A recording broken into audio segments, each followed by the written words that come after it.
disgrace. Mr. President, years ago, Gulf of America, Canada, Greenland, Gaza, all these are very muscular foreign policy.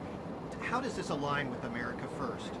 Because it makes us bigger, stronger, and better, and more protective. We need Greenland because of national security, international security, world peace.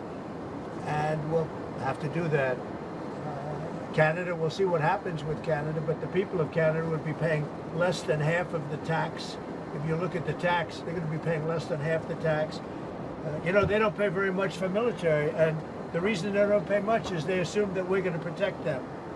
That's not an assumption they can make, because why are we protecting another country? Now, I love the people of Canada. We have a great relationship. But if they became our 51st state, it would be the greatest thing they could ever do. It would be unbelievable. It would be a cherished state. And think of how beautiful that country would be without that artificial line running right through it. Somebody drew it many years ago with a ruler, just a line. You look at how beautiful that is, wow, it would be very exciting. But if you look at Canada, it would be cherished as a 51st state. They don't pay their share of military in NATO. They pay very little for military. They're not protected at all. And the reason is they think we're going to protect them. The other thing is we subsidize them to the tune of about $200 billion a year. If we stop doing that, if we stop allowing them to make cars through tariffs and other things, cars, trucks, etc., what they make, they're not viable as a country. So would you agree that it's a more aggressive foreign policy than your first term? And why is that? It's more aggressive. It's better. Why? Because I think I've had a lot of experience. And in my first term, I was fighting everybody because they were very aggressive toward me. I always said survival and taking care of the country, not necessarily in that order. But I had to take care of the country, but I had a bunch of lunatics like Pelosi and all of these people. They fought me, and we won. And, you know, I had a lot of other things that were going on there. This time it's much more, they've lost their confidence.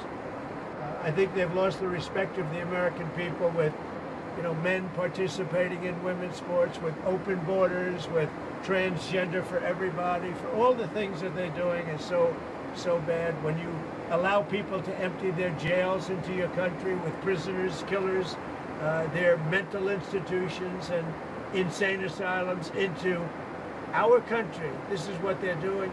When you allow gang members from Venezuela, but many other countries coming into our country, we're getting them all out now. They've lost their credibility, but they've also lost their confidence. So I have more time to do what I want to do. So we're making our country larger. We're making our country stronger. And in the case of Canada, if this should happen, I don't know how they can do it without us, because without the U.S., Canada really doesn't have a country. They do almost all of their business with us. And if we say we want our cars to be made in Detroit, with a stroke of a pen, I can do that.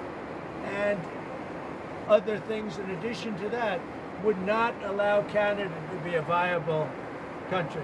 Mr. President, you said you didn't want